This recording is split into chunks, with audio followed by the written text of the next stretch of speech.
All right. Three, two. Welcome to the iRacers Lounge. I'm your host, Mike Ellis.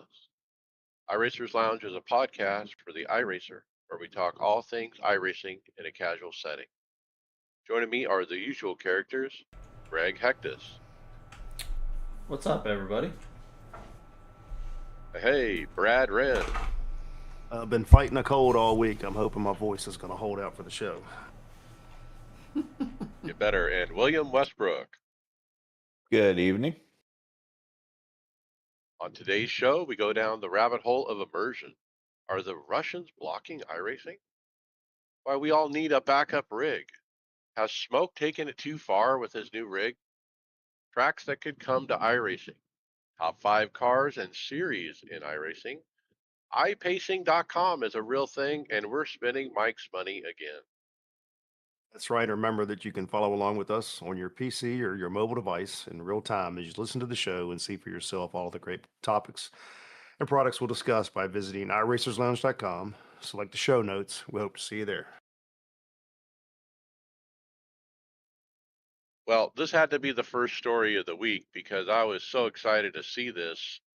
We saw a tweet on X, an X on X, I don't know, a tweet on X Post. from a post from Rafael Torres out of, it looks like Brazil. And he says, hey, looks like I won't have to wait for the iRacing Vision OS app. The KR VR dev already shared a setup guide for this feature, and he shows that he's in iRacing. He's got the the Apple Vision Pro, and he's using some app to basically cut out his cockpit and his body. So it shows a video where he basically has points and he's drawing a silhouette around his steering wheel and his body. And so everything within the cutout, he sees real, or that's the real thing, like your real wheel and your real body.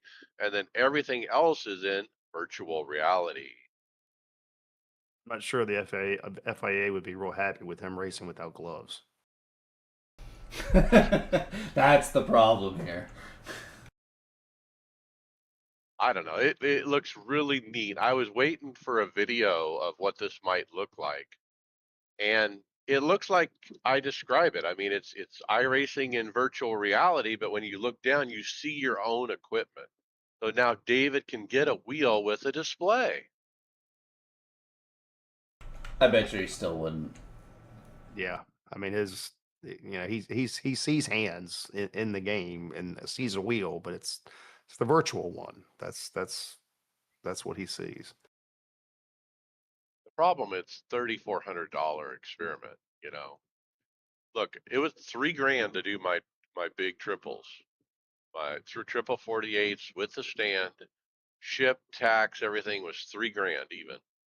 And so this is 3,400. You could get big triples for the cost of this thing. Or you could get 3 normal sized triples and have money left over. Okay, Brad, how about tracks that could come to iRacing? Yeah, so we got a couple things here. We've got an article from Overtake GG, and we've also got a video from DJ EJ. So a little bit of overlap here. I actually saw the video first, and then surprisingly, this story shows up. So, but Overtake GG discusses a few of the tracks that DJ talks about as well. Some are in development. We know that. So first one is the Bahrain International Circuit. So from the 2025 development blog, they confirmed that work would be started on adding Bahrain International Circuit to iRacing. So it's F1 track, also WEC races there. I've heard from the real F1 drivers, Brad, that this is one of the best tracks ever. I can remember running it in R Factor years ago. It wasn't bad. But I mean, I think it'd be neat to have from a sports car side. It'd be nice to have. It'd be nice to get some more of the WEC tracks. Like Paul Ricard is on the list here as well. We've got the Circuit Ricardo Tormo. Some of these that that are in Europe and stuff are more of a MotoGP track. You got Croft, Coronado, Assen, which is a DTM track. Kalami, which is, I think we had Kalami all the way back in Grand Prix Legends, I think. So, yeah, I mean, just kind of a few here, and you get a little bit of discussion about them. And then DJ, talks about some of the same ones: Bahrain, Circuit Paul Ricard, Circuit Ricardo Tormo.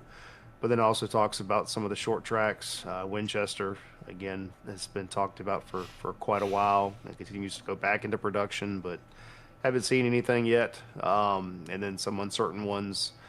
New Jersey Motorsports Park, that if anybody remembers back in, this was actually released in 2013 as a tech track, but London's never been done with it since then.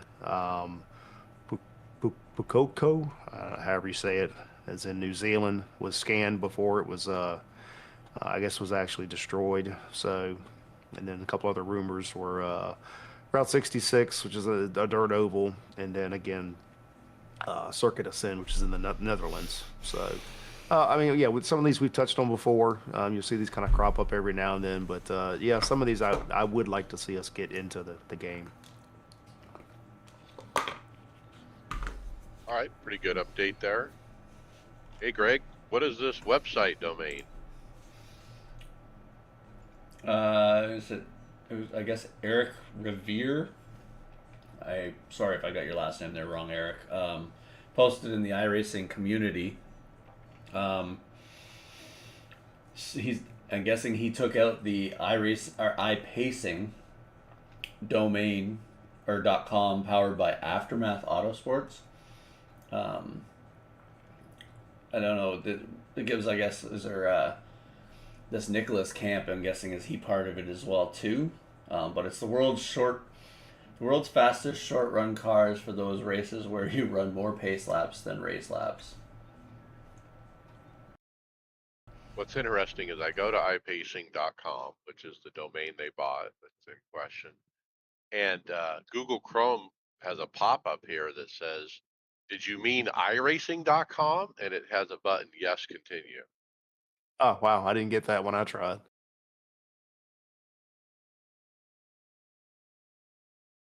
So what's he going to do with it? I mean, that's really the question I wanted to pose to the group. But what do you think?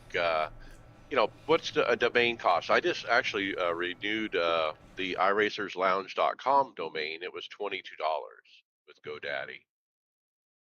I don't know what he's going to do with it. I mean, I think you could have some satirical fun, which probably wouldn't be a bad idea. I mean, we joke about it a few times throughout the year. Really primarily 2 weekends when we have Martinsville, but I don't know. I mean, you could do something with it. If it's $23 or whatever, Mike, you said there, I think I could use that $23 to something more, productive in iRacing. William, this the new tire model? It might as well be. I don't know the prototype it's showing. I don't know how well it drives, so you're asking the wrong person. But a quick hit. It's a little TikTok. Somebody's driving around Mike's favorite track, Nürburgring, in a prototype, but obviously some sort of graphical glitch happened, and it has no tires. It's just floating. It's a literal spaceship. I was gonna say it looks like the sim only loaded like. Yeah, it's missing a lot of stuff under there. 80%. Yeah, the whole suspension and everything. It's like 60% loaded. Isn't that the old? That's the old Dallara, or not Dallara? Yeah, Riley. That's what it was. Yeah, that was a fun car. It's just the outer body, like everything else. Everything else is gone. It reminds me of a model when you take off the shell without the cage underneath. I don't know. Heard it gets great tire wear. That's what I was thinking. It doesn't wear out. It's hard to get. Is that the hoverboard car that they were talking about a couple weeks ago? All right, quick hit here. More sim to reality. this was announced today, and I'm really happy to see Donovan Strauss get his opportunity. He's going to the Craftsman Trucks, making his debut. Where? Wilkesboro, North Wilkesboro, of all places. Nice Motorsports, a pretty good team, but he obviously put together some funding and bought himself a ride, or something's happened. But look, Donovan Strauss, if the name doesn't ring a bell, he's a Coke driver, and he's won some Coke races and stuff, and so he's really made a name for himself in iRacing, and it's good to see him, try to get into NASCAR. Yeah, he ran the Cars Tour last year for Hedinger Motorsports, I believe. So, yeah, he's done some late model stuff. Yeah, good to see him get an opportunity. Nice has kind of filled that hole for a lot of these guys that have had opportunities that are Coke Series drivers or short track guys have had an opportunity to come through the Nice ranks and get chances. So very cool. If they got some money to back them, probably. Yeah. I mean, you get the money to do it, but then you got a team that's willing to do it as well. So, that car's been used, the 42. I mean, um, uh, right out of my mind. He's driving the 11 Toyota now. Took over for Heim. Honeycutt, Caden, another perfect example. Same opportunity. Ran a full season with Nice before getting to go to Toyota. Yeah, he's turning out to be the real deal. I like Caden Honeycutt. And then I'll take this one too. P2 baby, literally from a baby, but he's 7 years old. And I found this guy on Instagram and hit follow. And his name is Landon Batson. And he's 7 years old, and he races on iRacing, and he does pretty good. He got a P2 in a road race here on iRacing.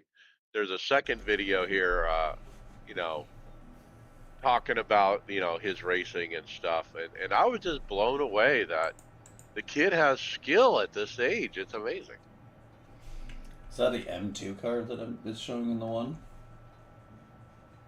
It looks like the BMW M2, isn't it?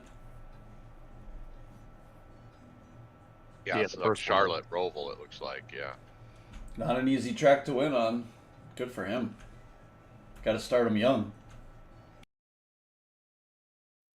Well, look, if you can't afford go-karts, for your young one, sim racing's where it's at. Look at this kid obviously knows some kind of racecraft. He's able to get through a race and finish respectfully. So I'm impressed.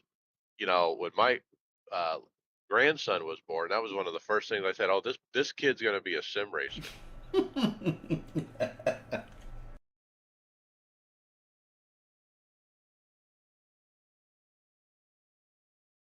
All right, Brad, we got top 5 everything. Yeah, I got a couple of videos here from Carl Sampson. I think we looked at him last week. I think it was the top 5 worst series on iRacing. So here we got the top 5 iRacing series according to him. So GTE Grand Touring Endurance, highly recommended for sports car fans. If you remember, I guess the last build, these cars got a completely rebuilt, basically, updates and everything. So the NASCAR B car, the O'Reilly Auto Parts series, Mike's favorite, Ringmeister, wingless sprint cars, so dirt oval, and then the SRX Superstar Racing Experience. I've never run those, couldn't tell you. I imagine it's pretty niche. I thought the SRX died. Yeah, well, I did too, but it's probably a very niche community. Yeah, I haven't run the SRX or the wingless sprint cars dirt oval, really, so can't speak to those. Yeah, some honor. Go ahead. I was just say I'm with Mike. I haven't really driven many of these. I've driven the Radical, but not many more of these at all, series or cars. I guess if it's a grumpy old man's opinion, I guess that's what it is. I mean, they might be fun for him. I mean, he says they're his most fun, not necessarily the most popular or whatever, but what he considers the best racing in cars. What? Okay, if you guys had to make a top five, what would your top five be? I mean, this is no surprise to anybody that knows me, but it's just 5 GT3 cars, right? like, I'm pretty boring when it comes to iRacing. I need to branch out, but that's my thing. My list is pretty similar to his honorable mentions list. The Lotus 79, Lotus 49, the Sprint Car Cup, which that's definitely my top three. That's a pavement car, pavement oval, and Silver Crown and IMSA Vintage, and I think that's my number one is the Audi GTO 90. Look, when I have to set something up or do training or something, that is my go-to car. I love that car. So he also kind of ranks the best 5 cars in iRacing as well. So kind of touched on some of these. Subaru WRX, so Rallycross, the Radical SR8. I do like the Radical. That's a fun car. I like the Rally. That's one of the ones that I like to do just to screw around with and just play or get a chance whenever there is, but it's just not as much. It's not as busy on the service. Yeah. So the Aston Martin GT1, I would agree. That was a fun car back in the day. Lotus 79, and then the SRX Superstar racing experience. So, I mean, again, it's, this is his opinion, but one of the things he does kind of touch on a little bit, is that the community matters in this. So, like I said, a lot of these cars are, just have definitely have a dedicated niche community Especially in the the purpose. 79. The Lotus 79 has a dedicated community. Yeah, they do. So not only do you get the enjoyment of a car that's fun to drive, but you're racing with the same guys every single week. So you've almost got some of these communities are almost like a league in iRacing just because it's that small of a community. So Isn't it every Sunday morning that the Lotus 79 has like a group that races that iRacing always has on YouTube? Yeah, yeah. Yeah, I'm gonna with my new schedule starting in May. I'm gonna try to get involved. There's also that vintage F1 tour, Greg, which is featuring this car as well, and I have that on my calendar to potentially get involved in that. I have a love hate relationship with the older one, the 49 Lotus, because Grand Prix Legends was my most hated sim of back in the day. It was so hard with some of the hardware that I used to race with. I've won at the Ringmeister in the Lotus 79, and I consider that one of my best wins ever. That car is a rocket.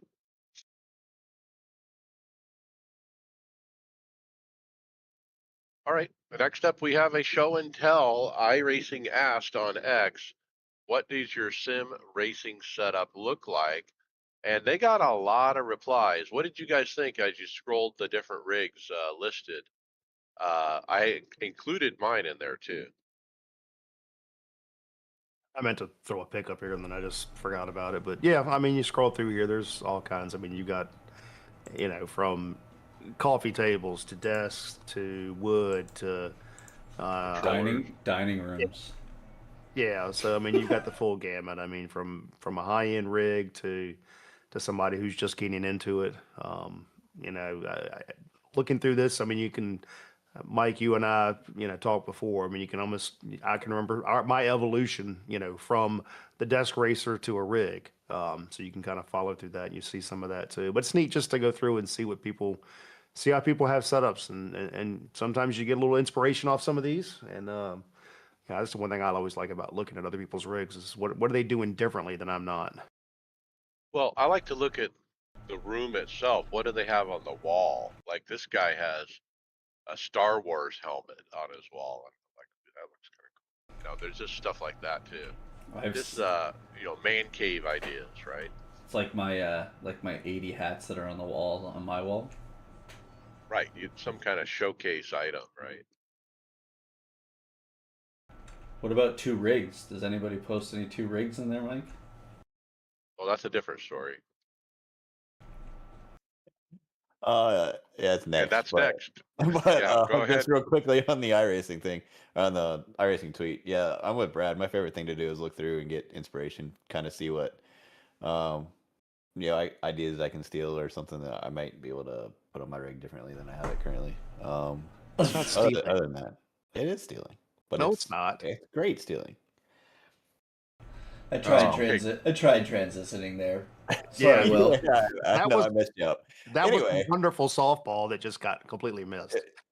Hey, now I had to say my piece. Can we do an umpire's challenge? Oh God, no.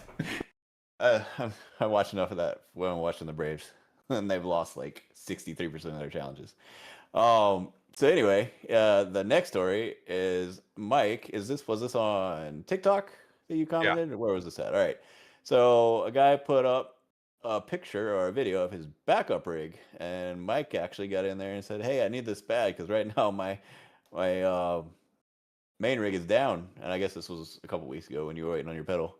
And he says this is exactly why you need a backup rig. Something's always happening to the primary rig. Good sentiment. I barely have room for my primary rig, much less a backup rig. Mike, what house can you buy that has two dining rooms? Wicked Racing Esports said you always need a backup.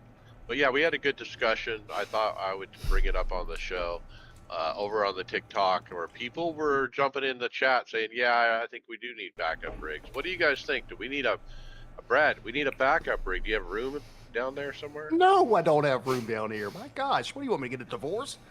Lord, it was hard enough getting this one. I want to know where Mike's going to get a second dining room, to be honest. That's what I'm really wondering. Michael, there won't be a bedroom. It'll just be that'll be the backup rig. Mike's going to have to sleep in he's got to get a hammock for his dining room so he can sleep.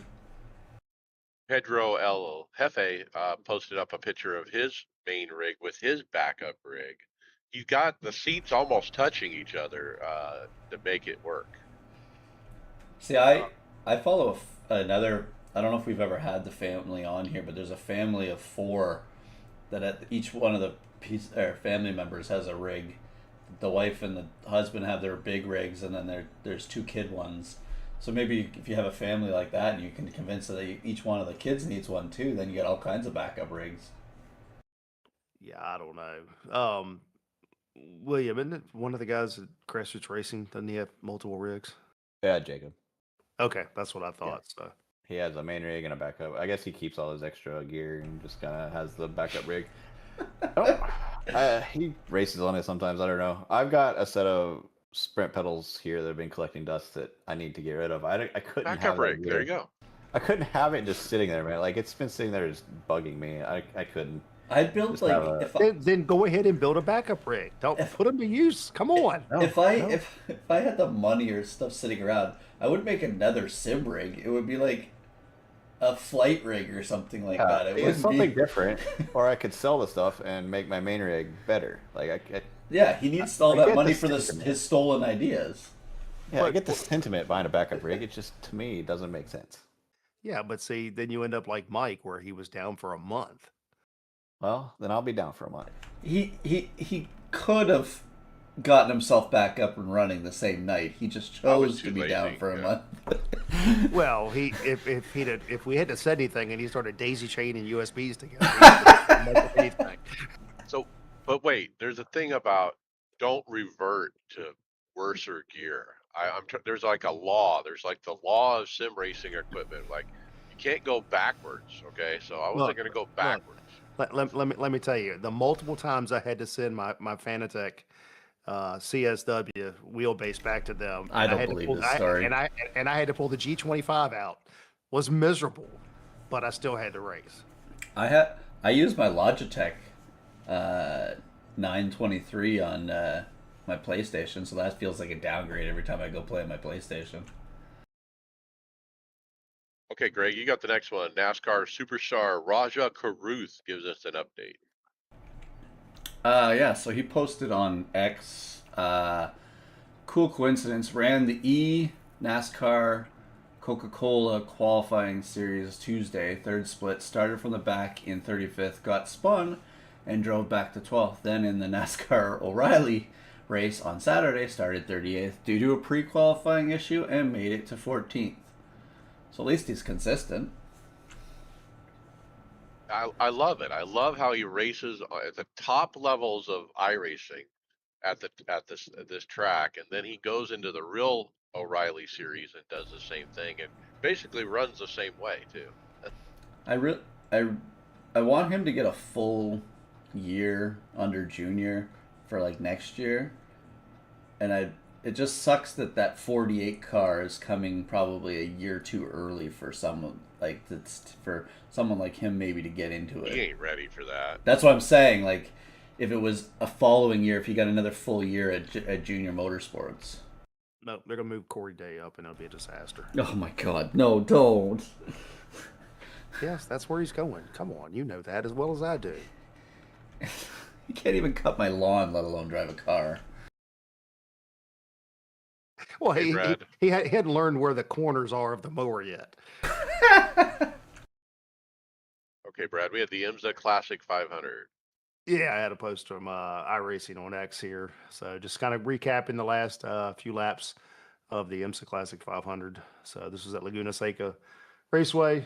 Jacob Reed on his own team survives the chaos to win the GTP class. So, and then Michael Polsek soloing for G-Force Racing takes the victory in the GTO.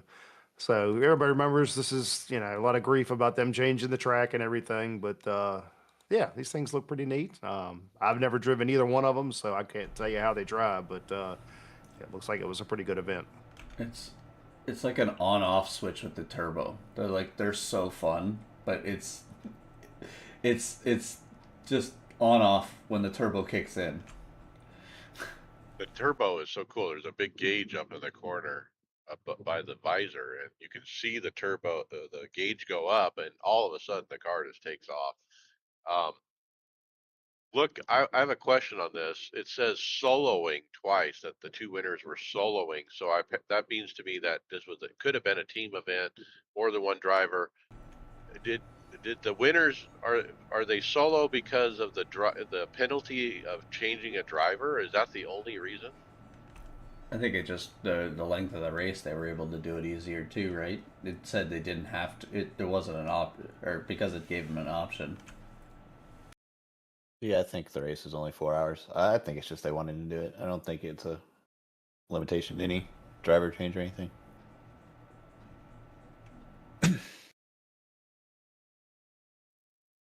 Okay, I'll take this one because this is my problem.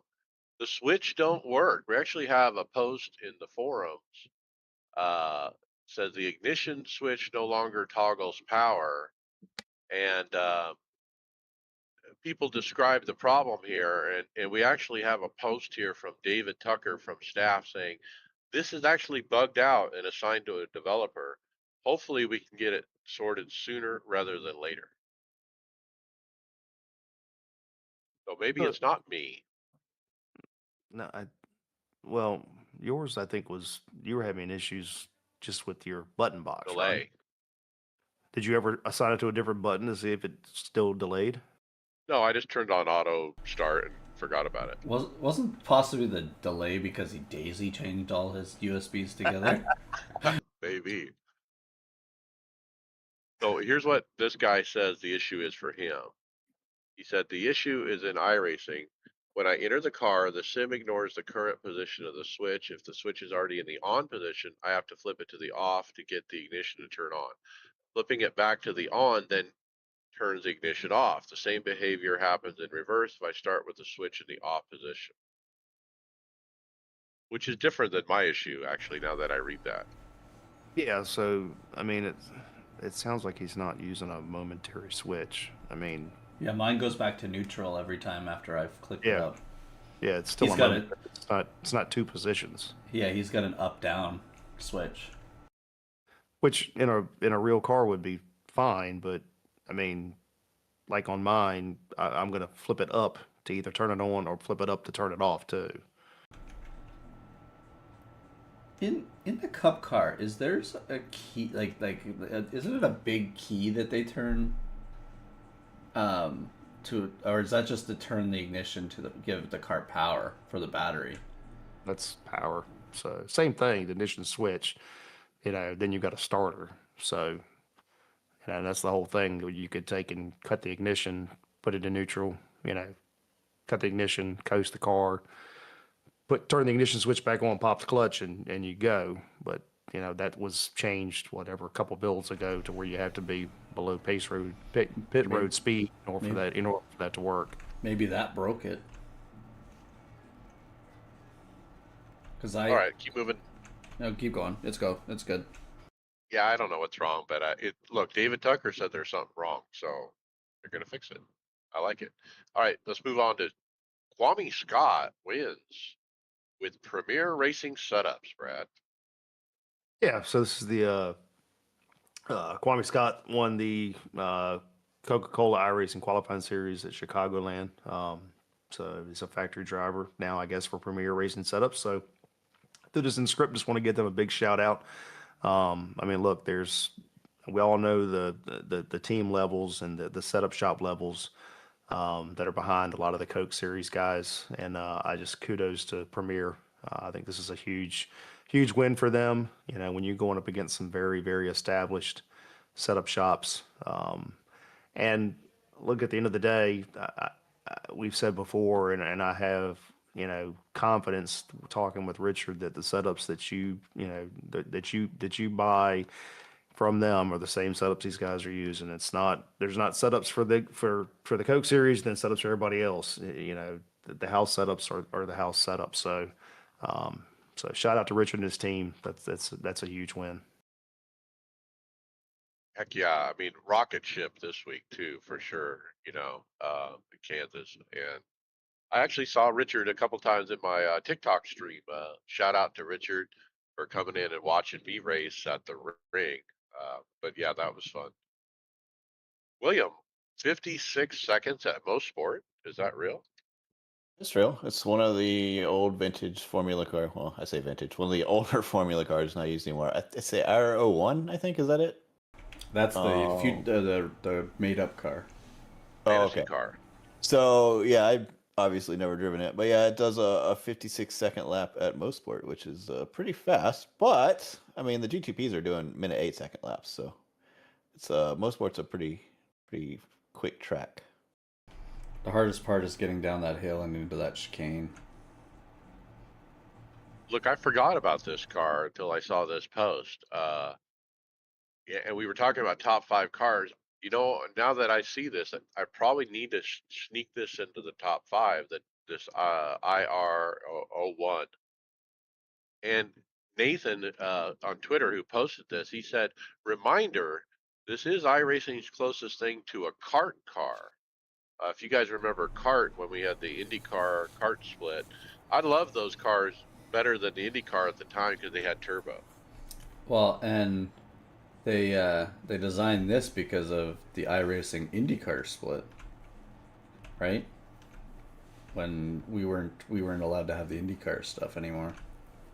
Right, they lost the license, whatever, and or didn't re-sign it, and so then they went and designed this car immediately after that. But look, yeah, I need to jump back in this car. I have not tried it with my new pedals yet, and should be interesting.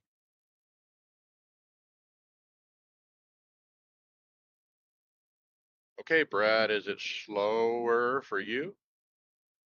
Me, no, but we got a Instagram post here from Simulated Motion out of Los Angeles. It says iRacing loads slower by the day, and it's a well-known fact. It's time for some upgrades on your end, guys. I personally haven't had any issues. I think iRacing loads quicker now than it probably ever did in the past. I mean, yes, it used to take forever to load. I don't I don't see any issues. I mean, yeah. It also probably could load times depend on what your computer is doing too as well. What else you got running in it? He goes on to comment, iRacing official, it's time for you to reinvest all that money into aging engine architecture. They, Hashtag painful. obviously he doesn't know that they're actually doing that. It's just taking them time.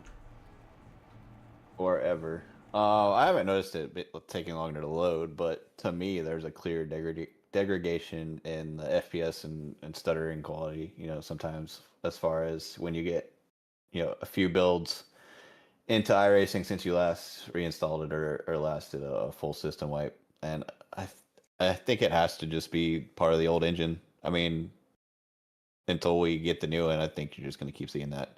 It's kind of amazing what they're doing with, an engine that was based on a 20-year-old game. So hopefully they keep working on that and get it out sooner rather than later.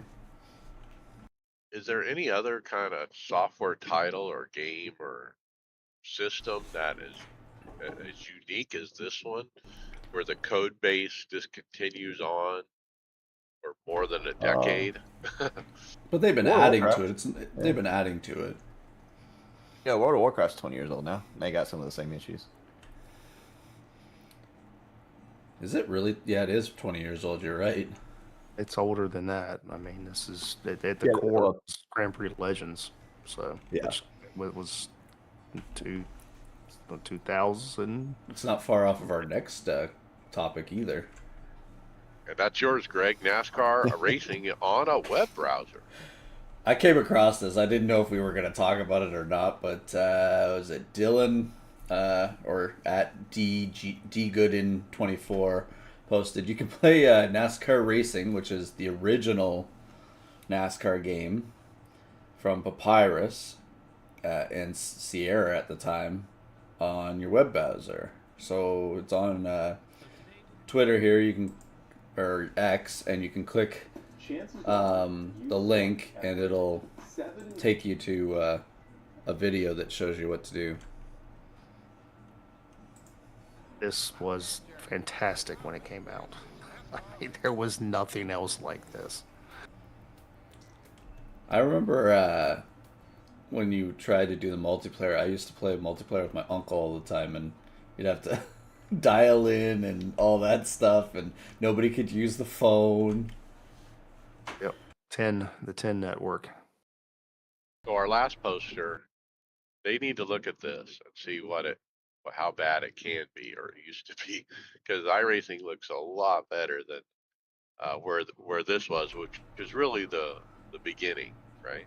You know what's funny though? When we look at this, it's obviously compared to what we have nowadays, it looks crazy. But back then, we used to think this was like, it's obviously was Good the enough, it was right? the pinnacle of the time, Right. right? At the time, Yeah. you didn't know that pixels could be smoother, Well, I don't know. well, and then we're looking at high fidelity and all that stuff, and then I remember a few years ago, my daughter's she's doing Minecraft, and I'm like, my gosh, it's like that's what the games look like when I was growing up. She goes, this is great, Yeah, and but I'm like, Minecraft is really good looking if you do it the right way. Like it is pretty state of the art for what it is. But the other thing is Mike, could you imagine back in the day if you go back to when this is out, telling yourself that you were going to have a rig that takes up your whole dining room based off of the game like this? I don't know. Let's do it now. That's what I'd say. Yeah. or a guy like David who's VR, tell him that he can be sitting in the cockpit and actually feel like he's actually there. All right. I got this one.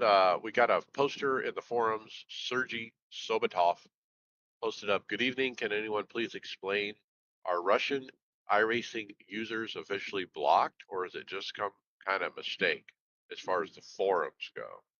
So I'm not sure exactly how he was able to post if the forums are blocked, but yes, we did have a staff response. Nicholas Bailey from staff, he said, we did hear back from the platform providing the forum for us.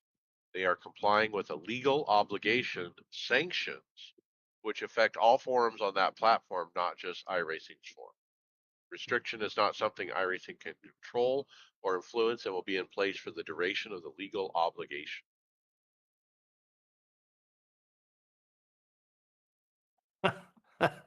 I'm trying to figure out where I want to go with this. Well, it is what it is. I mean, we're sanctioning Russia because of the Ukraine war, obviously, and this company is involved in that, in the sanctions. So it makes sense.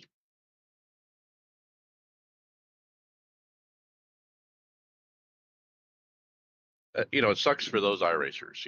They're caught up in these global, tensions and geopolitical scenarios, that really aren't their doing. But it would suck if I couldn't go on the forum. So I feel for him.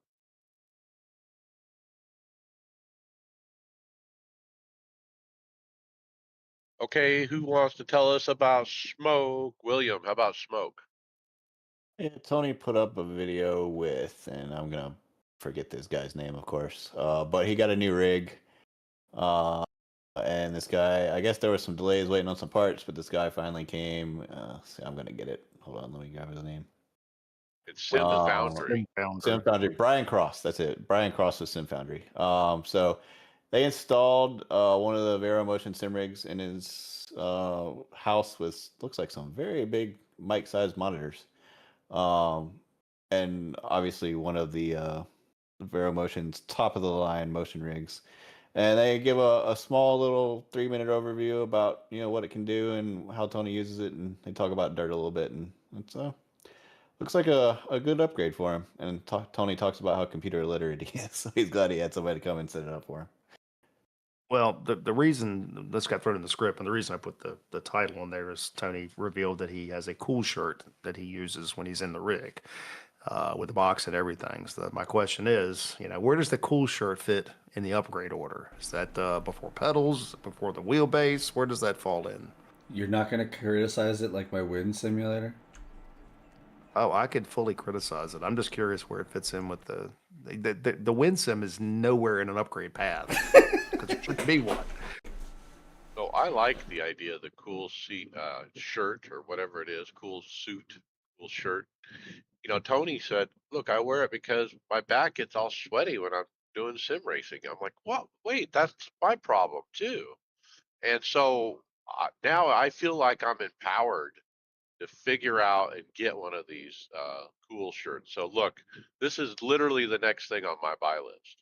What happens if you modify it, Mike, and it starts heating up like NASCAR, and then you're going to be really hot? If it fails. I got a pit drain my cool shirt like Tyler Reddick. He drains it into his PC and by accident. So reach out to the Sim Foundry and let's find out, Mike. With this, all right. So here we go. Mike's going to get the cool shirt. He's going to get the Apple Vision Pro. We're spending your money, Mike. If he's complaining about the price on the Apple Vision Pro, what do you think the price of the cool shirt's going to be? So, not one used for racing, but a regular, just like a cool vest, is like $200. And it has a pump, right? That pumps the water. Yeah, it circulates cool water. Yep. Yeah. I like it. Look, if it's good enough for Tony, it's good enough for me. I think I remember from watching this video, and then when he was doing the one where they were prepping for Daytona, I think that's what he's using. He's got a vest on, is what he's wearing. Okay, so I officially call for Chad McNeese to make a new tab in the Excel spreadsheet for cool vest. Oh, that's going to end up there tomorrow. It will. It will. If you go on our Discord, we had had a healthy discussion about the cool shirt, and just could probably use a fan. And I think even William got in there that he forgot to turn his fan on last night. Oh my goodness, I was dripping sweat in the middle of Sebring. I don't have that problem. And then that brought up the clapper switch. I don't have that problem. As long as SimHub's on, I get fans blowing at me as soon as the car starts rolling down the road. I have a remote that I can turn the fan on. Like I said, I think I'm going to upgrade the fan though to something that's Alexa working. That way I can just yell at it. Okay, where else did we spend our money this week, Brad? Sim Gaming Expo. So yeah, we've everything's hotels, flights, all that stuff's been done, and we've also gone ahead and secured the booth as well. So I would anticipate we'll probably get an official announcement from the Gaming Expo here soon. But yes, we have secured our booth. Looking forward to returning in September. It's going to be fun. So along with that, got some more announcements here. B-Roy is returning. He was there last year as well. Also got Phoenix TV special guests. I believe they were there as well last year when I saw some of the pictures. We've got simracers.com. So this is what are they? A platform built to unite racers, teams, coaches, and brands throughout competition, performance insights, and purpose-built software.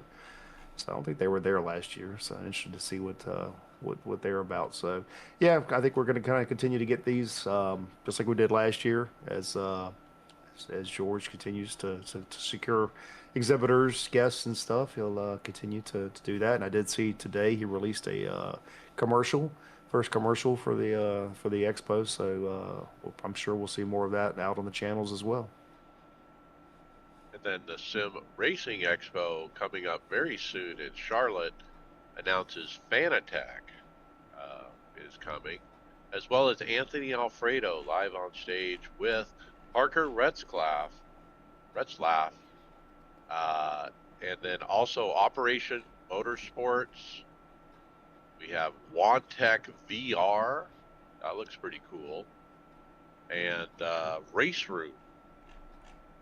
Yep, and iRacing as well. That was the first one. So they announced this week. So iRacing will be there as we anticipated. Again, this has got a big tie-in with the eNASCAR and all that. So yeah, Fanatec's part of the sponsor for the Golden Ticket. Golden Ticket got you a ticket to the races, the Hall of Fame, and to the Expo as well. So wife and I are heading there, and I believe that William's going to be driving up too. I think. Yep, still planning on it. I kind of want to do the golden ticket thing, but I really don't want to be there for all 3 days. So we'll see. I hear with the Fanatec one, if you have the golden ticket, it'll give you the actual number to get a hold of customer service. That's a lie. There is no number for customer service. All right, that brings us to events. We have the Rockingham 508. Blake McCandless announces the 5th annual Rockingham 508 benefiting the Dale Jr. Foundation is set for Wednesday, May 13th.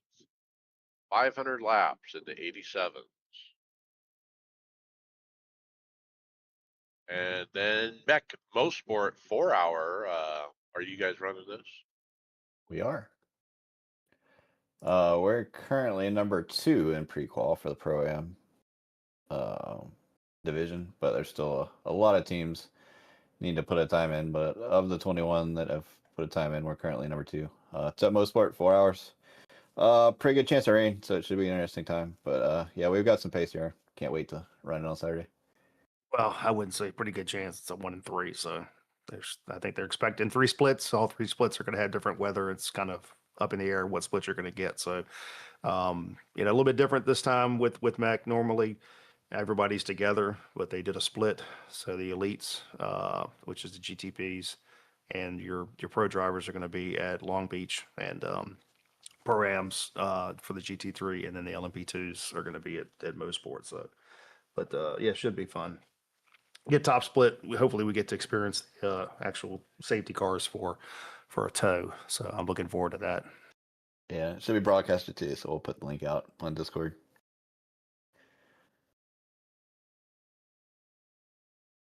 And then this week in iRacing, I've got the iRacing Grand Prix Tour is week 5 of 24, and they will be at the Autodroma Internationals Enzo Dino Ferrari Grand Prix IndyCar iRacing Series, as well as week 5 they'll be at the Long Beach Street Circuit.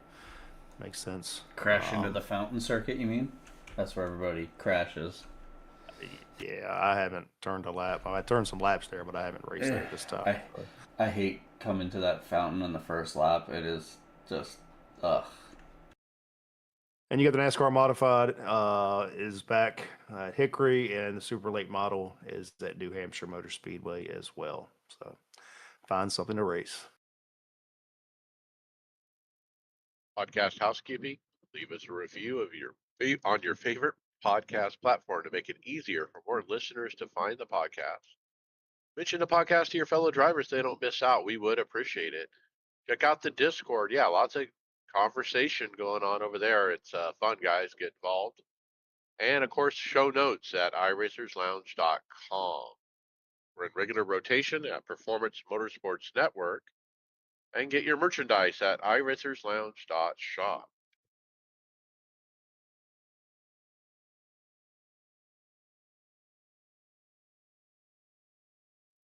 Bristol Fantasy. What do we got? The Cup Series rolled into Bristol this past weekend.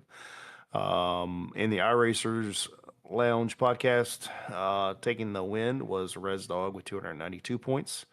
And second, Fat Boy 1990. And then we had a two-way tie for third with Redneck Racer 80 and myself. Got lucky there. Nobody took out my entire starting lineup like what happened at Phoenix. So, yeah, I would say pretty much a traditional Bristol race was kind of what it was. Wasn't too fantastic, wasn't too crazy, but it was just kind of a spring Bristol race. We didn't have any tire drama or any of that stuff. It was too warm for all that. But Ty Gibbs gets the win finally. He's run good there every time we've gone to Bristol. He's been up front there. And I finally put the whole race together and got the W. So yeah, Kyle Larson is still winless, surprisingly. And it was interesting at the end of the race where one, he stayed out, everyone else gets tires. You had that dynamic going, for those final restart. The kid got it done. I'm not really a fan of him, but he's been in good cars this whole time. He finally put it together. Well done. I mean, Yeah. he's still really young, right? Like, I know he's been here for a minute, and obviously a little bit of a nepo baby, right? And got put in good equipment, but I think he's only 23, 25. So it's taken a while to 23, get yeah. up to speed. But I mean, his last 6 races, fourth, fifth, sixth, fourth, and then finally the win. So he's finally putting it together. I mean, like Mike said, I don't think I'm necessarily a fan either, but he's finally showing some potential. Yeah, I mean, he probably should have done the right thing like Larson did and thanked, Ryan Blaney's pit crew for allowing them to win the race. Was that not the best thing that Larson did there? It's abysmal, dude.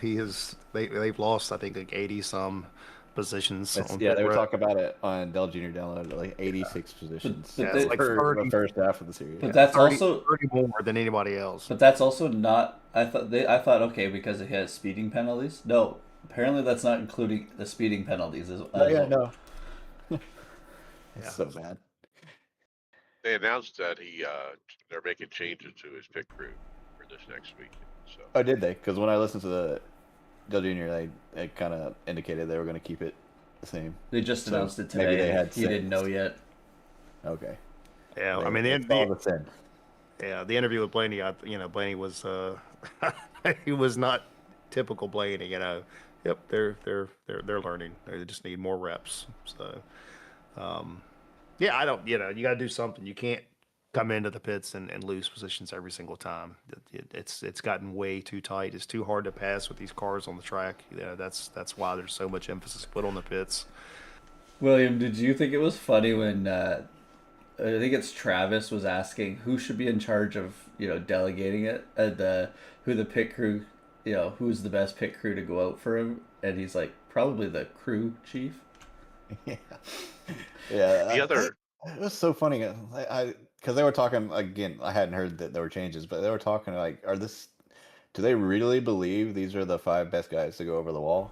Oh, there's got to be some changes. Yeah, but you can't. The other thing I think ahead, this Mike. week, Greg, was the angst over Kyle Busch just running like garbage. People are just done with it. And then you get Denny Hamlin saying out loud, we'll never see Kyle in victory lane again, Well, you can be a winner and be an asshole, but you can't lose and be the asshole all the time. Like you can't. It's obviously Jim Pullman is his crew chief when he made a comment on the radio saying it, but it's every week. There's something going on in the background there. Like he's not helping them get the car better, or it's just not working somehow. So whatever happened to Kyle over the last couple of years, it's not like, whereas Denny's gotten better as he's gotten older, Kyle just has it. When you go out of the sport, like Denny said, you can either go out on top or you end up going out and looking bad, like how Jimmy Johnson left like the Darrell sport. Waltrip. Yeah, Darrell Waltrip. David Johnson, yeah. I mean, so RCR hadn't been great Don't get me wrong, but I mean, at some point, you just lose it a little bit. Like Father Time waits for nobody. Well, I think Denny even mentioned, I mean, the last couple of years in the Gen 6 car, he was struggling at Gibbs too. Wasn't he winless in his last year at Gibbs? Yeah, he wasn't winning there either. Look, I mean, I think Kyle still can win. He's gotten in the trucks and has won. I think RCR is in a horrible spot. Um, I look at the way RCR is, and I think to the way Roush was before Keselowski got there. Roush was just so set in their ways; they were going to do things one way and that way only. It worked in the past, and they couldn't see that it wasn't working anymore. And I think RCR is in about the same spot. Richard Childress has done some fantastic stuff for the sport, but it's probably time for Richard to go ahead and step out and let one of the Dillon boys come in It's there like the Keselowski Roush treatment. yeah, Bring some new eyes in. bring some new eyes in and do some different stuff.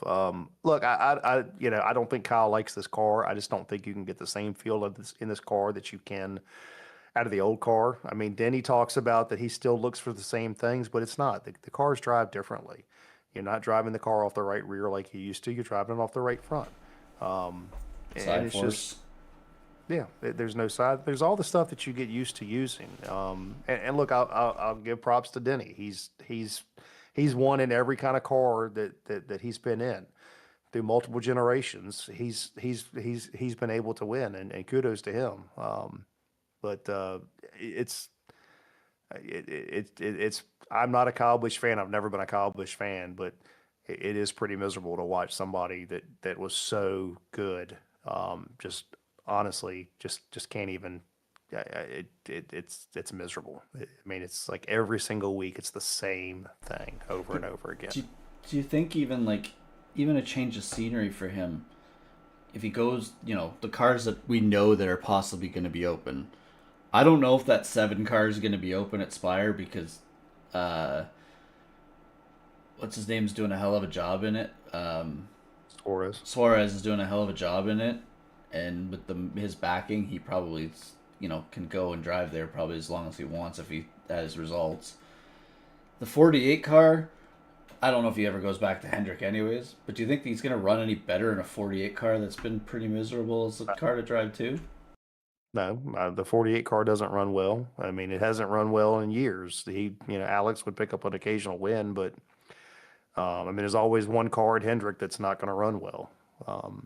So yeah, I don't know where Kyle goes. There's no good landing spot, and there's a lot of contracts that are coming up this year, so it'll be interesting to see what happens. I've heard some talk that there's going to be a lot of stuff that'll be probably be hashed out well into before the end of the year. So it will be interesting. I heard, I guess, was it Dale and them talking about the Dodge program too and how hard it would be for them to bring that in because there is no engine suppliers for them out there? Well, see, that's They have why to start to me, from scratch. yeah, that's why the RCR thing makes the most sense. You got ECR engines, which is only it's building Chevrolet engines for a handful of teams versus Hendrick. That's the only two Chevrolet you got two Chevrolet engine manufacturers. To me, it makes perfect sense for RCR to be to have Dodge come in through them. But I don't know. I think they're going to have a hard time. But I mean, look, they're not running great in the truck series, and that's with Crate Motors, and they just got to figure out the body. And again, I don't know if Colleague was the team to lead the Dodge return. To be honest with you. Well, I heard the other day they were talking too on it that Dodge program, they're still using old chassis from a couple of years ago. They don't have anything built new yet. So once they start building their own stuff, I think it'll be better. I would have thought if you're going to come into here, you would have. To me, that would have been the first thing to do. Just the bodies, the chassis are old chassis apparently. Yeah, I don't know. So, all right.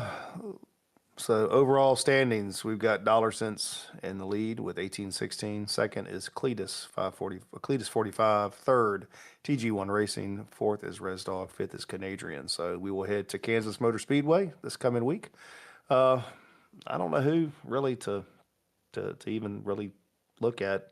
Honda Toyota's Reddick. Historically not run really great here. Five Toyotas that got beat by Chase Elliott and Larson probably. I don't, I don't know. I don't know if Chevrolet's got the intermediate track dialed down yet. They weren't lights out at Vegas. Um, I don't know. I don't know. The last couple races at Kansas haven't been fantastic either. So we'll see. Is this where Hocevar gets a win maybe? No. That'd be nice. I'll take it. I gotta find things for Donnie to take screenshots of so that I feel so he can justify me being wrong. I don't know. We'll see if Legato ends up 5 laps down like he did. William Darby. Byron needs to have a race after last week. Hardware, software. Right at the top is Chad McNeese's Ultimate Hardware Spreadsheet, which will have a new tab shortly with the cool vest. I hope so. But anyway, let's move on to the next one. Brad, Sparco Ultra Fiberglass. Yes, we got a very nice looking seat here that Mike has found that probably cost more than our entire rigs together. Trying to Um, find it. I'm sure it's stupid expensive. So yeah, it's nice. Ultra lightweight just weighs over 11 pounds. Thanks to Sparco's QRT construction. Is You know, it very light? minimalist pads. That's to me just doesn't. I guess if they hit the right pressure points, it's good. But if they don't, there ain't a whole lot in there to hold you. Is it? Does the lightweight benefit if you're doing motion? Other than that, does the lightweight mean anything? I believe this is a seat meant for your actual car and not sim Yeah, racing. it is. Yeah, Oh, yeah. I'm just saying with sim applications. No, I don't think it matters. Yeah, it's kind of bling. Yeah, if you want a nice look to your rig, yeah, you're going to get a Sparco seat. It's kind of got the F1 padding in it. Okay, Greg, we have the Simpson HS Pro Dual Shifter. Yeah, so there's a video here, and obviously from their website here, there's a dual motion. Um, Obviously, it's a quick changing from a is it H pattern 6 shifter with a reverse or 7 gear shifter with reverse, or you can switch it straight to a sequential. It's kind of cool. Their design. It's got is it 2 extra buttons there that on it as well. LEDs. A very simple design. It's kind of it's actually pretty simple, but you just it's got face plates that kind of create the gates for. Yeah. So 2013 just called and they'd like our Thrustmaster RS shifter back. What a horrible! This is an absolutely horrible design. This went. It, there is no reason to have to change faceplates to convert from sequential to an H pattern or either way in 2026. I'm sorry. This is we literally just went back 15 years in technology. You have to take it apart and put it back together just to switch. Yeah. That's the way that I mean. I'm telling you, it was the Thrustmaster RS. I bought it in 2012. It was aluminum. It was nice. It was heavy duty. That was the high end thing, but it was very similar to this. But you had to get the Allen key out, take the knob off, and go ahead and undo it. Take the whole thing off, take the gate off, and put the other one on there, and then that's how you switched it. No, absolutely not. What's the price? $140. That's not bad compared to what it is, but I guess Brad's not a fan. Yeah, look, if I had bought this, I'd be too lazy to switch it from one to the other. There's better ways to do this. I mean, again, don't act like this is something revolutionary. It's not. Again, it was done in 2013. All right, William, we have the CSD dashboard from Consmith. Whoa, I almost skipped one. Okay, so we have this Consmit DU. It's machined aluminum to look like kind of like the same style as their wheelbases with the purple accents and all that. If you have CrossFit and you want to get something that looks the same, it looks pretty good. I personally am going to stick with mine from planning on getting from SimSport Gadget, but this one seems to be decent. And I did not look up the price, so I can't comment on that. And then knowing CrossFit, it's probably pretty competitive. What's interesting is you've got, you got your The LEDs dials, and yeah. all that, but you've got dials. So you got, I'm assuming the purple dials on the sides do something as well as the actual knobs on the front too. Although I'm trying to envision myself reaching up to have to try to adjust those would be quite interesting. Reach around your rim. Yeah, I don't know how that's really feasible, but yeah, those little knobs on the front are interesting. What would you do with them? That kind of thing. This is pretty small screen. Looks like what, 4 or 5 inch, 5 inch. Yeah. 5 inch, yeah. And you mentioned the SimSport gadget. My 8 inch DDU I got from them, I cannot recommend it enough. I mean, Yeah. it's super high end. The LEDs, I just love the LEDs. I don't. I find myself really using the LEDs, but I don't see myself looking at the dash very often. But when you're in VR, Mike, the Apple VR, you'll be fine with that now. See, you didn't waste the money on it because you'll be able to see it. Yeah. Real happy with my DDU purchase, and the fact that it comes with the Daniel Newman premium dashes and everything, including the see-through dash. Oh yeah, love it. All right, so it is $309, full touchscreen, 5 inch IPS screen. It doesn't say if the purple knobs on the side actually do anything, but obviously the black ones on the front are fully usable. Find out Don't later. do if they don't do anything, why would you put I them have on? no You idea. find out later. It's just to adjust the angle. It's just for adjusting angle. I'm not a fan of purple, and Consbit seems to love purple. Aren't Hey, they? Greg. Don't they have a deal with a race team? That's why they use purple, though. There's multiple. They're on multiple Okay. parts in the Asian Le Mans series.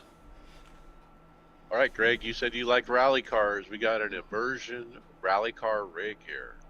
Yeah. So I used to have a WRX STI back in the day. Basically looked like the interior of what I used to drive. So this is off of Overtake GG. Has posted a member has built a Subaru WRX sim rig with that's an ultra wide screen on the front of it there, but he's used the whole console, center console, and the front dash with steering wheel for his gaming. And it looks like he's probably playing a rally game on there with it. I'm not sure what he's doing, but he's got everything still incorporated from the STI. Pretty cool setup. Obviously, probably either had a wrecked STI or not, but there's some people that are probably pretty pissed out there that an STI interior is being used in someone's house instead of out in their car when they need the parts for it. Hard to get Well, them nowadays. You've got that navigation dash right above the air vents in the dash. I wonder how you make that thing work while you're racing. E-core screen. It's probably the same as kind of like when I use my tablet for like Farm Simulator to do the GPS and stuff like that. It's just an app probably running it. I'm all about immersion, but I just don't know if I want to dedicate myself to one vehicle like this. I mean, we see this with guys that have recreated, Ferraris and Porsche Cup cars and stuff like that. I don't know. I mean, by the time between time and labor and all that, you probably could have gone and just found a car and built it or restored it or done something. That's an expensive. That's an expensive interior too because the Recaro seats on those things aren't cheap. And I think that's the actual steering wheel from the car, not a sim wheel. Yeah, it's the same. It's the one with the obviously the airbag taken out of it. But to Brad's point, I want to race a Formula car, open wheel car. I want a Formula wheel. I really can't do it with this setup. I wonder what wheelbase is hiding behind that they've integrated into. All right, I'll take the Conspit hydraulic handbrake. This thing is tiny, and it's called the H3 handbrake, built with a patented hydraulic system with a 100-bar high-precision sensor for smooth pro-level drifting control. Limited stock available. Pretty small, pretty lean profile. I just haven't felt the need for a handbrake. I just haven't. Yeah, I race nothing that would need a handbrake. I always thought it'd be kind of cool to put one on there just so I have one to use when I might want to race a rally car and that kind of thing. But You don't even yeah, do brake bias adjustments. You think you're going to use a handbrake? yeah, that's true.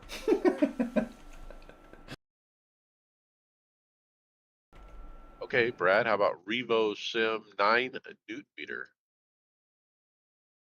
Yep, got an Instagram post here from Revo Sim Gaming. So this is the Pure DD 9 Newton meter wheelbase, direct drive wheelbase offering 9 Newton meters of torque for optimum precision. Kit comes with the direct drive base along with aluminum steering wheel, and you're going to get 100 kilogram load cell, brake pedal, and much more. So I jumped to the website trying to see what the cost was on it, but yeah, we've seen them. We've talked with them a little bit. Yeah, they're Chinese, probably. I'm sure it's a Chinese knockoff of something. Steering wheel's got some LEDs, got a button box built into it. Why do they all look the damn same? Because they're all probably made in the same factory by. Right, they're all coming out of the same town. It's freaking, like, there's no, it's just a cube. Basically a cube on all of them with a shaft out the front. I found a price, 800 euros for the base at 9, the really bad looking pedals, and then a oval wheel. That's horrible. Yeah, no, you can. I mean, the Moza R9 bundle, I'm sure, is much cheaper than that. Or a Fanatec or I brought a my Sim Magic. Yeah. My R12 is cheaper than that. William, DIY dash box. Yeah, so I saw this before we put this on the script last, or maybe not entirely last week, a few days ago. X Shift built, and he calls it a Lego style sim racing dashboard. But all I can think of is he had some insider information from the Houston build one, because it looks like it to me. He built his own DIY Houston build one before that one's available. Right, with the little displays above the buttons, Yeah, which is the and unique all thing. the thumb turns and and the little LEDs that you can change to tell you what it does. Yeah. I think he's calling it looking like Lego because it's got all the things in line with each other and looks like you could stack a brick on it. He shows on the video a magnetic attached LED bar on the top, and he just peels off because it's magnetic. And it's same thing at the bottom. A piece on the bottom that's appears to be magnetic. Yeah, in the video he goes through and he'll tell you why he shows you through the design process and tells you why he chose what components for what and the PCB and all that. And I mean it's worth your I think 12 minutes to watch it. But yeah, again, all I can think of is man he left Houston Belt and went and made his own. And probably spent more to build it than what they'll sell it for. Oh yeah. Again, look, there's a whole segment of this hobby where people do this stuff. I ain't doing it. Let me order it. How long is it gonna be before it gets here? And I'm good about mounting it and all that, but I have no desire to try to build something like this. If I had the time, I wouldn't mind trying something like that. I just don't. I really don't. All right, I'll take the PX1 GT1 wheel. We got the Sim Racing Corner provides a first look at this 300 millimeter steering wheel for PXN. This is very similar to the Conspit one that has a very small display, uh, and the Sim Magic one as well. That are all these wheels are very low price. I think this one's right at 300. Is that right? 200. and 200, 200. yeah. Yeah, $200. This one is. We also have a video from Random Call Sign about it as well. He called it an insane value. Uh, Final verdict: the reviewer concludes the PXN is successfully redeeming itself from its past reputation for low quality products. Um, and so, yeah, I mean, for $200, this thing is something. Plastic.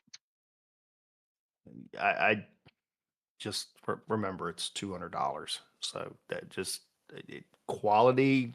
It's going to be $200 worth quality. That's all I can tell you. I mean, it's the Sim Magic GT Neo is that what $300 range, 340 or whatever it is. But again, it's a $340 wheel. Do not expect to get GSI quality or Cube Controls quality for $200. You're not going to get it. But it's still 80, 90% there, of what a cube control wheel is. It does similar functions. You got LEDs, you got all that, but again, I just the feel of it, the build quality. Look, you can't make a $1,200 wheel for $200. I mean, again, you get what you pay for. It's a $200 wheel. It's just that's what it is. Right. And I think it's really for that person who's new to sim racing, new to iRacing. They want to get in, they're on a budget. This is a budget wheel for sure. Yeah, Will it I'm not. work? I'm Sure. right. Yeah, I'm not knocking. I'm just saying. It's just don't open the box expecting to that's what it's going to be. It's going to be a $200 wheel. It's not a forever wheel, right? It's a starter wheel.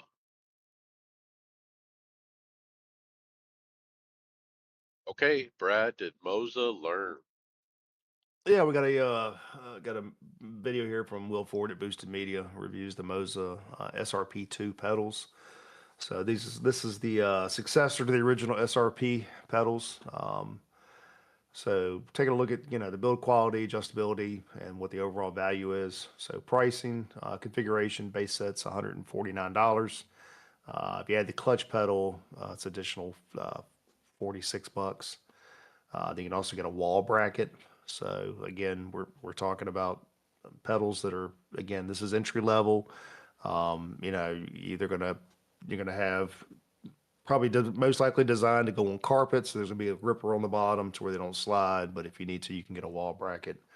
Looking at some of the hardware features and improvements, steel construction.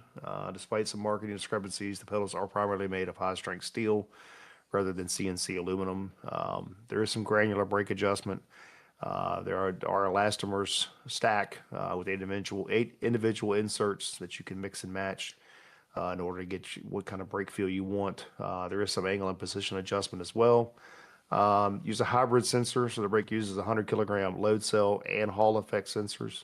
So software allows the user to blend those inputs for consistent braking. Software integration, again, like any other Moza product, it's going to use the Pit House software. So you can set minimum, maximum dead zones. You can create some curves, some nonlinear response curves. Typical calibrate each pedal through the normal process. Final verdict: versatility. Highly recommended for beginners who might start with them on carpet, but eventually move to a dedicated rig. Is it a worthwhile upgrade? If you're an already owner of the SRP pedals and are happy with them, he would suggest there's no reason to change. It's not a game-changing thing. From a performance stance, Will was able to achieve similar lap times, consistency with these pedals compared to a high-end, $10,000 active pedals, just proving that it's not a limiting factor for performance. I would probably disagree a little bit there. I think pedals are probably the most important upgrade that you can do, and there's definitely a performance. There's a performance gain that can be there's performance to gain with pedals, going from an entry level to a higher end set of pedals. Yeah, to go from these things to like a hydraulic, but you could find time. And look, I don't know. I mean, when I get a lot of people on my stream who are new to sim racing or want to get involved, And I'm like, what's a budget? They throw out a number, and I'm like, well, you're gonna have to get some cheap ass shit, you know. And this is one of the things you might throw out there, you know, $150, you know, for a set of pedals. All right, Will, this guy had an absolute sim racing disaster. Well, part of it, I feel like it was one of your stories because his wheel he bought got lost in the mail. But the second part is all his fault. So he does a short little, I think it's Instagram short, whatever it is. And so he says he bought him a new high-end wheel, and he's holding a Ace wheel, kind of the hub. And he says, first time I got lost in the mail. Took him 3 weeks. They sent him another one, and he opens the box and he's like, "What's missing?" Apparently, he bought this high-end wheel and did not read the website to understand that he needs to pick the grips he wants for his hub because Ace sells those separately on their high-end Forte hub. Ouch. So he just bought the button box Yeah, part all he had with was the no box. grips. Yep. Yep. Oh, After waiting for a month. There's only a podcast that goes over that kind of stuff for you. There's only a website before you click buy that fully explains it. yeah, I don't know how you go through the Aztec website and completely miss the you know options to add It should the add- handles and You all think that it, stuff. you think it would ask the question, hey, if you're buying this, would you like to add these with it? You would think. Kind of like when I'm in my Amazon. You're trying to buy something from Amazon. People who have bought this have also bought these. All right, Greg, that brings us to the grip box by Rival Sim Racing. So on Instagram, Rival Sim Racing posted an image of their. It's obviously the center piece. It's a universal 70mm PCD wheel box. Features 8 LED buttons, an RPM, and flag lights, 3-time encoders, a hat switch, 2 shifters, and same, I guess, the same build quality you expect from other rival kits, but it's basically just the center hub part that you can attach any rim you want, like Like an oval rim. OMP rim or Yeah, it's MPI pretty rim. it's pretty simple. It's not a very complicated one. Is there a price or anything? Have we seen any price for this? I'm looking. So, just to remind our listeners, so Rival is is where you can, you know, it's affordable, easy to build DIY sim racing kits. Yeah, you 3D print this stuff. Okay, so Oh, you're I buying see. you're buying the kit to 3D You're print buying it. the files to 3D print it. Yeah, okay. That's cool though. Like, that's a good option out there for when you have your own 3D printer, and if you want to do something like this. Does this site obviously offer more elaborate ones too? I can't see anything here. I haven't got into the site. Yeah, I mean they've got, I mean you can get the files to build an entire wheel. So you buy that, you're gonna get the 3D printing files, and I think you're basically gonna get a hardware list of everything else you need to buy, instructions and all that stuff to actually assemble it. So I can't find this product on here yet. It's not on the website that I can find. But I mean, looking at some of this, it's probably the files are probably going to cost you, I don't know, 25 25, bucks. Yeah. yeah, 30 bucks or so. Again, if you got a 3D printer and this is stuff you like to do, it's probably a good option. Okay, cool. Next is the Ace Forte long-term review by Random Call Sign. He's had this Ace Forte direct drive wheelbase for 3 years of consistent use.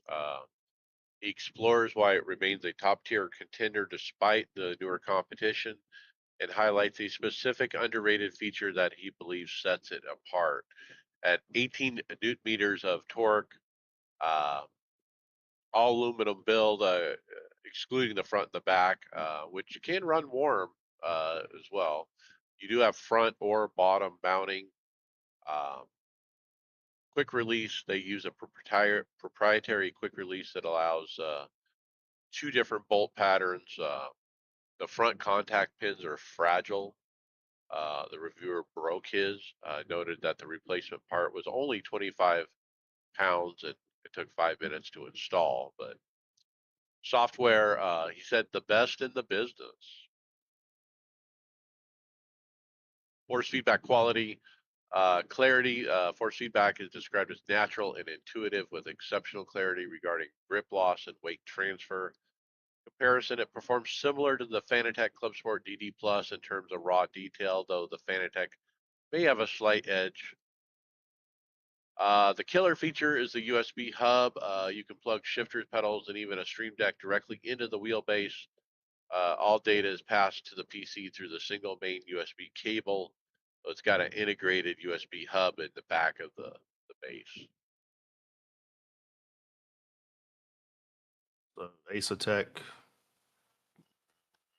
used what, first generation SemiCube software, their firmware or whatever, Mike? Is that right? Oh yeah, intellectual property of yeah, you're right, the early Yeah, it's SemiCube. modified early SemiCube proprietary technology. I don't know if it's first generation or whatever it is, but it's based on an older, certainly since the SemiCube 3 came out, but before that, before with the 2, it was based on an older SemiCube model. I think I had asked on the show, we knew nobody that had one of these, but then we saw in the Discord one listener piped up and said he did have it and he liked it. But we know one guy. All right, Brad, this guy kind of blew my mind. DIY drink system. Yeah, so this is where we kind of, as we've touched on a few other things, the immersion stuff that we can go down a rabbit hole. So this is a video from, actually 2 videos on here from Third Wheel exclusive. This guy's basically built, he's got a mock-up of a Porsche Cup car. He calls it the Cup Car 2.0 rig. I've watched some of his stuff. It's interesting. But so what he's decided to do is he's built a fully functional drink system. So what he looked to do was, people say, he was inspired by your comment. So he decided to build a motorized drink system. So he's got a water pump that's triggered by a button on the steering wheel, and it delivers the perfect sip, about 1,500 milliseconds at a time, through a tube that's attached to the seat. He's also got adjustable cooling fans, so in there, and then state based LEDs, added LED rings to the rig that changed based on the car's status. So there's a spinning red, yellow pattern and whatnot. Electronics and safety. So the brain, everything's powered by a single Arduino board. It's connected to MOSFET boards, which acts as triggers. So, Arduino boards, you can kind of do almost anything. I mean, it's what's used for a lot. So any of your LEDs, they're all powered by an Arduino board. But, with the Arduino board, you can really hook up all sorts of other controllers and really anything you want to do to it. So again, a lot of DIY stuff here. Um, but he's got a control box that's got all this stuff in there, and he's actually got he actually built an ECU box to kind of keep it, looking legit. Yeah, it's pretty neat. I mean, he's, hits the button there, and he's got a tube that's over coming off by the seat, and it's pretty neat. I'm good to pick up my water bottle when I need to take a sip, so I'm okay. Yeah, it just tells you, with you can't build anything. And then I stuck in this other short video that he put up, which is I think a teaser for his next week video. But he has this dash thing that's hanging from the ceiling with a coiled cable that runs to it. Okay. Well, the mod this time was to make the coiled cable move when the car moves. So if he turns to the left, it kind of moves the cable, shakes it a little to the left or the right. Uh, and as he's driving, the cable, it moves like the car is moving. It gives a sense of motion. He hasn't really shown yet exactly how he made the cable move and what kind of Arduino setup that needed, but man, I mean, talk about dialing it into the last little thing. Again, if all you plan to race is the pickup car, perfect. I mean, again, this is the obsession that this community has, of what people, the length that, people will go down through. I mean, the safety nets and all this stuff. I mean, all the other stuff that you can build into your rigs. I mean, we've seen them, guys, with floorboards and fire extinguishers and all kinds of stuff that just continues to add to the immersions. Canopies, doors, and all of that. I mean, that's the beauty of it, is you can keep it as simple as you want to keep it, or you can take it as extreme as you want to take it. There's a wide, there's a wide range of what people in the community do. And he talks a little bit in his first video about why I don't actually get involved in this. When hey, I got the 12-volt power supply, and I'm not using a fuse box, but I have a fire extinguisher, and don't try this at home. And he's given his little disclosure, but look, when I've done the wind sim, and I had an Arduino board and a 12-volt and all this stuff, and I had loose wires everywhere, and it just didn't feel safe to me, and I actually ditched it. If he's so good with 12 volt and stuff, why doesn't he hook the fire extinguisher up to a button that goes off when he needs to? He can just extinguish the whole sim.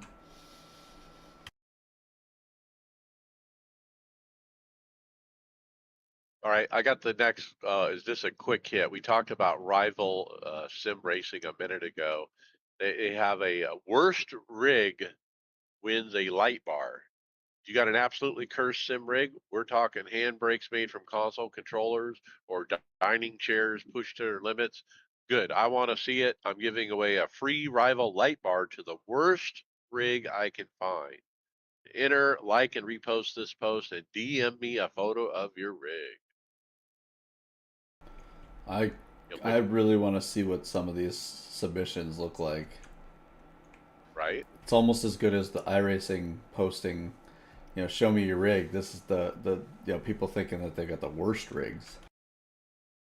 We currently have one reply after 3 days, so we may have a winner, but there's no pictures posted.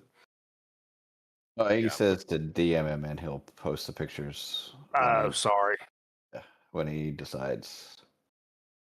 Yeah, so looking forward to seeing the worst rig that rival sim racing can find. Okay, Brad, what about NVIDIA and AI? Yeah, let's go to Instagram post here from NVIDIA. Says NVIDIA shows tech that cuts VRAM usage by over 80% in games.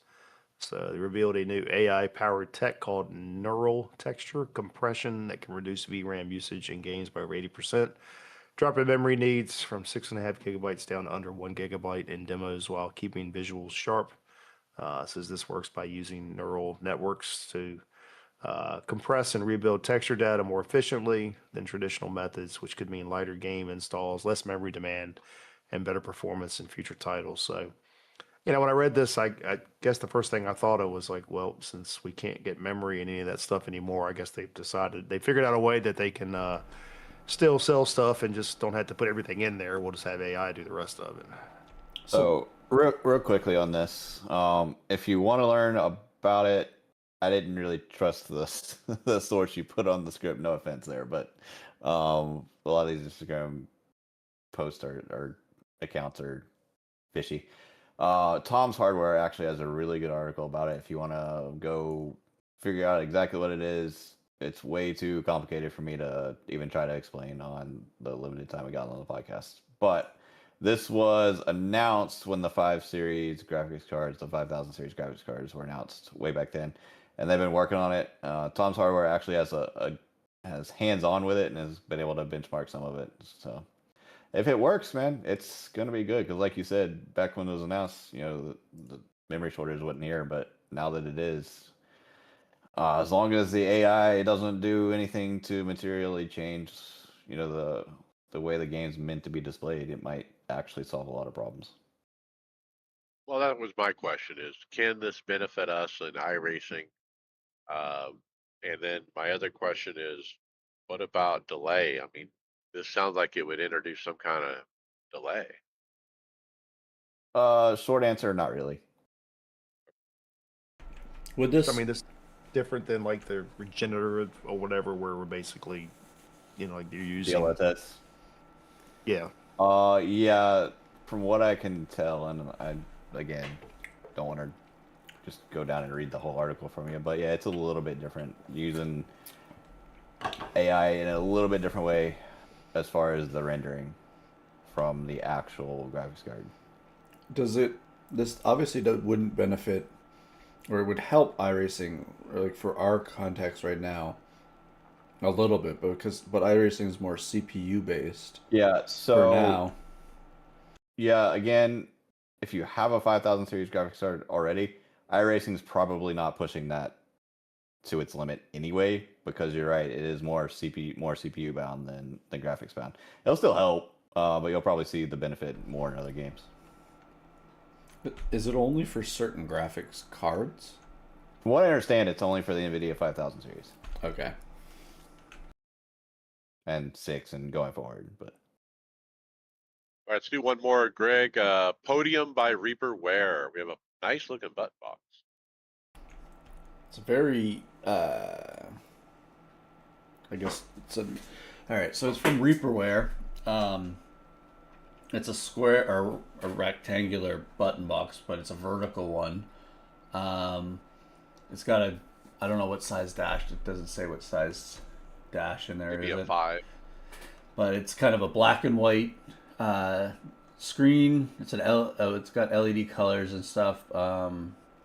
It's got your normal knobs and buttons. It's got a couple Kind of toggles. backlit too. It's backlit. It's kind of it's the black gray and the black and gray type. Pretty cool. I don't know how you. I guess there's some mounts in the back there to mount it on an arm. I kind of don't like the way that the plugins come off the center of the back of it, though. But that's just me. I don't like when they come out the back like that and you know hit them or something, or they can't be mounted a certain way because of it.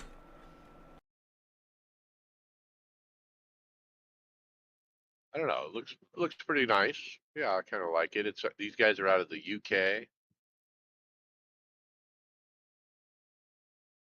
I don't see this particular one on their website, but they do have some other button boxes that look pretty affordable, anywhere between 130 and 100 and 200 pounds.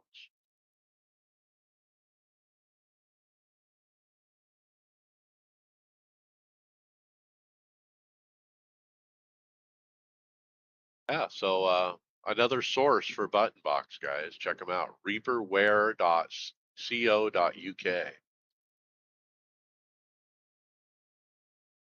Which brings us to results. Let's talk our iRacing results, guys. We'll start with Bristol. The NASCAR iRacing Series opened Friday. Tony Rochette wrecked early. Brad, you got a P9. Yeah, P9. So less cautions than Wednesday, but really still just Martinsville 2.0. Just it's Bristol, was collected in too many other people's messes. Just glad to be gone from there until the fall. Yeah, it's probably a track that we used to get green flag runs. I mean, I can remember doing green flag stops at Bristol. You'd have a few cautions to start, and you get a nice, middle of the race run. But yeah, not the last few races there. Submit your complaints to iPacing.com. Ooh, I that's a believe great it will. idea for that website. Submit your complaints. Sunday Open, Tony Rochette, P24. I want Bristol dirt back. At least that was more fun than this bowl. It was okay when we had more than 4 laps green. Caught a dumbass decided to stop middle of the middle groove out of 4 and just ass packs him. Can I have 1 week where I'm not being ass packed by something? Greg, P9. I hope he wasn't being ass packed on his week off before Bristol. But anyways, at P9, I was racing in the top 6. I came into that race. Tom was in the same race as I was. I had 4 laps of practice, which was my qualifying, and that was the only practice I got. I got up late. Raced in the top 6 most of the race. I did have some contact in the middle of the race, near the middle to end of the race. it said I had a broken left rear tire. It felt kind of weird, but it wasn't doing anything. And then when we had a green white checker at the end, I just got loose on the bottom coming off, trying to get more than I could, and I think I was going for fourth at the time, and ended up P9 by the time I gathered it up, and let a couple cars by, and didn't cause an accident to bring out another green white checker. All right, moving on to Kansas Wednesday Open. Justin Pearson, man, P2, what a great run. Chris Waldron, P6, another great run. Brad, you ended up P17.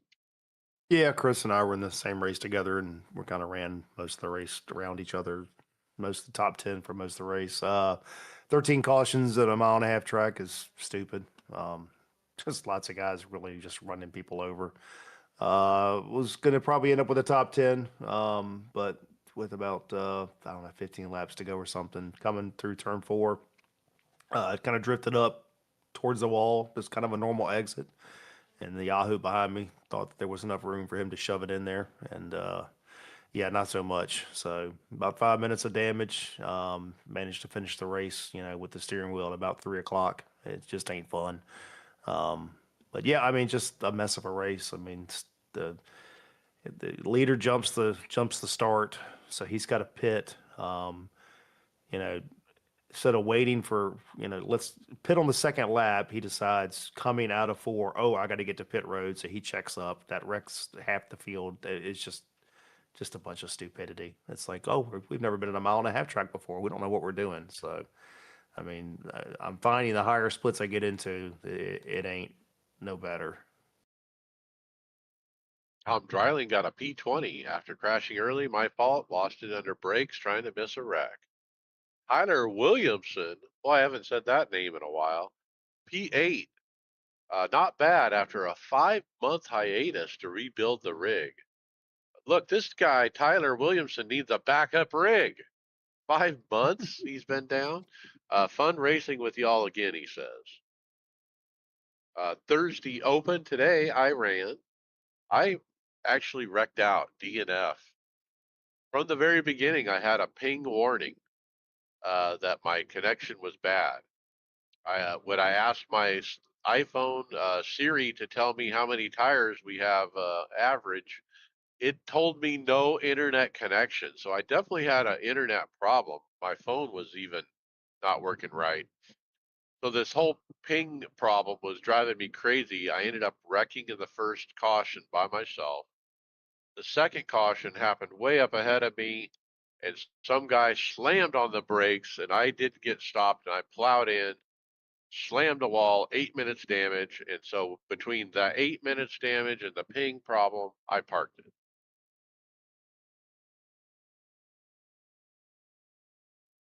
Ringmeister, let's finish up last week with the street stock. Started on the pole, second place stayed with me within 1 or to 3 second range.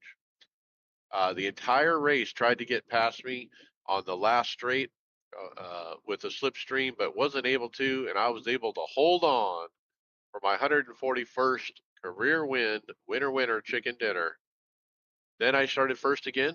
Second decided he wanted to try to be the leader on the start. So we go side by side through that right turn before the start finish, and he ran himself across my nose, wrecked. I came back on track, and then he dumped me intentionally. I got going back again from 8th and made my way back up to 3rd, even though I had heavy damage. I probably should have just let him beat me to the line and let him get black flagged. I was dumb for trying to drive in side by side with him on that corner, even though I was the leader. Next, I started first, ended up wrecking out while leading. Next, started first, got totally creamed from behind, did not finish. Then we changed cars to the Pontiac Solstice. Started 23rd out of 28. Finished a respectable P5 as I drove through the field. This is probably one of the funnest races I've ever had. Literally passing car after car after car, just driving my way up through there. Next, started dead last, P26, and again drove to P5 drove through the field again. Then I finally got myself qualified, started first, kept the lead through most of it, had 3 or 4 cars staying with me. I couldn't shake them. The final lap, going up the hill, I'm leading. I look into the mirror. They're going 3 wide for second behind me. And obviously that didn't work. They wrecked out. I'm able to drive away and win the race. Winner, winner, chicken dinner, number 142. Decided to try to back it up, but started second, finished fourth. Nice clean race, but had nothing for the leaders in that race. And I kind of parked it after that. Hey, I'm happy I got a win in the car and trying some other stuff on iRacing. Grassroots racing. Let's talk the league at Long Beach. William P7. Yeah, I was my own worst enemy here. I used to hate Long Beach, absolutely hate it. But again, something clicked over the week, and I actually had pace. I was enjoying the track, actually enjoying driving it. Um, I lost that in qualifying. I qualified a bit back in sixth. It took me about half the first stint to regain the pace that I had found. Um, got up to fifth, was running there. I had gotten the gap from third and fourth down to half a second at the pit stop, and then on the pit, I just ran right over the pit exit line. I was mad in the game because I was like, "There's no way I was even close to that," and went back and watched the replay, and I didn't even come close to actually making it. So I got a black flag drive through, put me back to 12th after there, and I just spent the rest of the time trying to get back up. I had the brilliant idea for 2 laps after the penalty that maybe I could save fuel and get rid of a pit stop, but that wouldn't have worked unless I had started from the very beginning. So it cost me more time, and I got back up to seventh, but I needed more laps to get some more spots. It was a pretty miserable night. And then Elbows Out Racing League P7 as well. Again, at P7, I had 2 not great races, even though my driving in them was actually pretty good, and I'm pretty happy with it. But so we were at Sebring. The top 10 or so pro drivers in this league have become ultra competitive. I'm talking very, very fast guys. So we got a couple 4 and 5K guys driving in here now. They're all very fast. So you're always fighting. I qualified second, lost the pole by like 4 thousandths of a second. Settled into second for a start, and we ran nose to tail for 15 laps. The top 5 were all within 1.5 seconds of each other the entire time until GTP traffic started coming through. I made 2 mistakes. Very small, overdrove the car a little bit, slid the front tire, so it allowed third and fourth to get past me. Third got past me, fourth got alongside. He squeezed me a bit going into the turn before tower, pushed me off the track. He didn't. I don't. It wasn't intentional. He apologized after, but cost me a little bit of time. Fifth got up to me and then passed me with the help of some GPG traffic. And then on the same lap he passed me, he lost it, completely lost it in Le Mans coming onto the back straight. I thought he was going to save it. He almost saved it, but then tank slapper snapped him back around, and I had nowhere to go. T-boned him in the side, heavy damage on the front. Thankfully, it was within the pit window and right kind of close enough to the pit where I could limp it back around and not lose too much. But I did lose 2 spots in about 6 or 7 seconds to the guys in front of me. I spent the rest of the time trying to get back up to them. I got back to their bumper, but I couldn't make the pass. Traffic and whatever pace, I just couldn't get it done. So P7 could have been a lot more. All right. Other racing I ran and hosted, Chris McGuire hosted up Radicals, both new and old, at the Texas Oval. I got crashed out on the white. Look, I was kind of disappointed. The Radicals, the old and the new, are so different. We had 3 or 4 people in the new one, and they just drove away from the rest of us in the old ones. And so the speed differential was extreme. You'd think they would be close, but no. Then we ran Gen 5 car of tomorrow at Talladega. They did turn the horsepower up 10%, like we talked about last week with the new feature, and didn't tell me or didn't mention it until after I spun on my own going down the backstretch. I couldn't drive it. I was shocked that I spun out because I've been very used to this car and race it every weekend, and that 10% horsepower, it surprised me. But by the next race, I figured it out. We ran the same car and track again. I almost got to the finish, but got wrecked out. All right, final ideas or final thoughts, I mean. Greg. Just I think I'm only gonna get another one race in this week here at Kansas. Still working on. I know we were talking in our chat. I'm still working on getting my channel for streaming back up and running. I want to do that again, but I'm gonna have stream multiple different games when I do that, and the sim as well.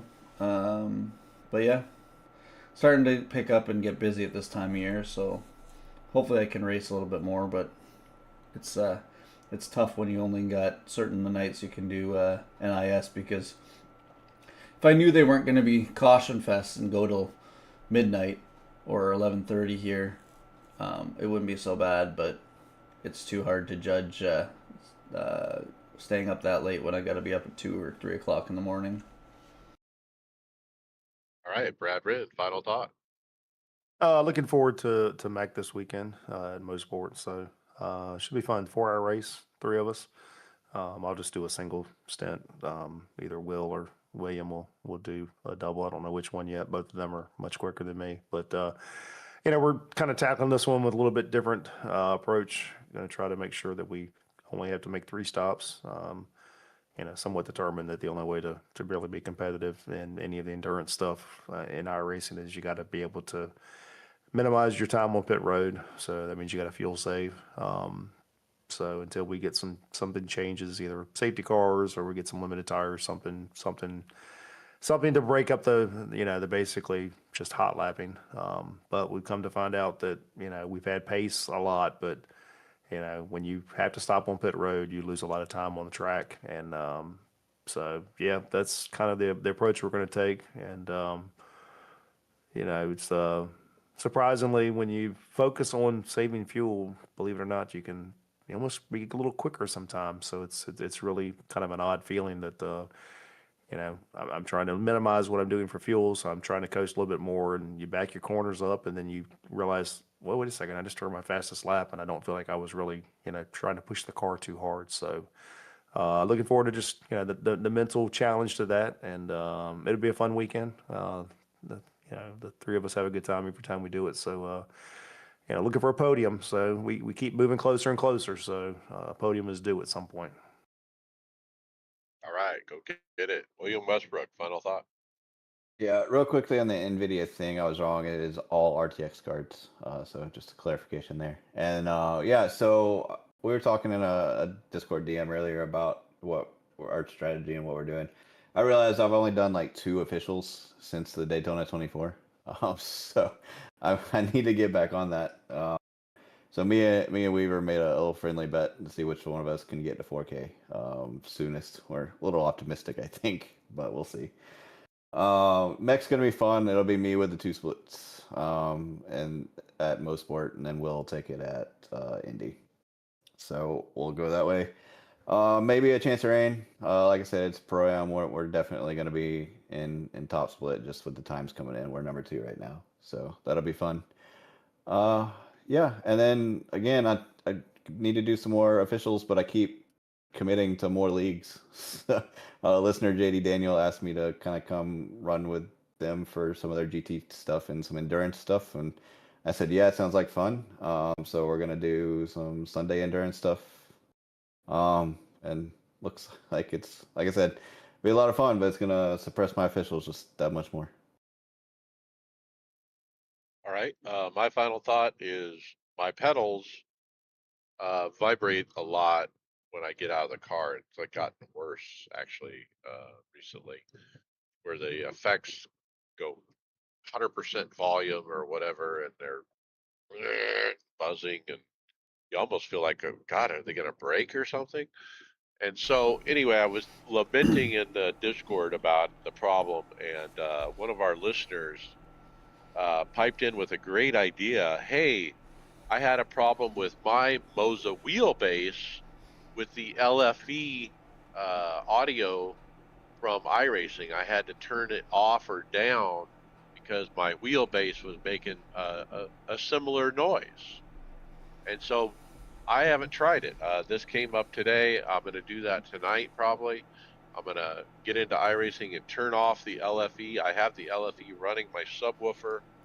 Um, and let's see, knock on wood, maybe that'll fix the problem with my pedals throbbing and the problem with the noise after I get out of the car. Look, once I get in the car and I roll it, I start rolling the wheels and we roll forward, the pedals become normal and they work perfectly fine, 100%. Perfect. So I got to figure that out, and we're looking forward to the Sim Gaming Expo. We got stickers left over from last time. We're going to print up some 4x6 photos with some QR codes on them and stuff like that. So just kind of planning everything out, looking forward to it. Get out there and join us, guys. Look, we're a community. You guys are listening to us for a reason. Get out there and see us. Chicago, September. Mike, before we go, I forgot to ask I wanted to ask the listeners a question just to see if they can help me with something as well. I was going to post it in the Discord. Um, but I want to know if anybody knows if there's a way to have NVIDIA surround on one profile on Windows and um, separate triple monitors on another profile and keep the settings saved. For some reason, I can't keep it saved, and I want to do that for different sims running NVIDIA Surround on certain ones off a different profile, and iRacing I run separate screens for that. So if there's anyone that has any idea what I can do, I'll post it on Discord as well. All right, and with that, we'll see you on the track.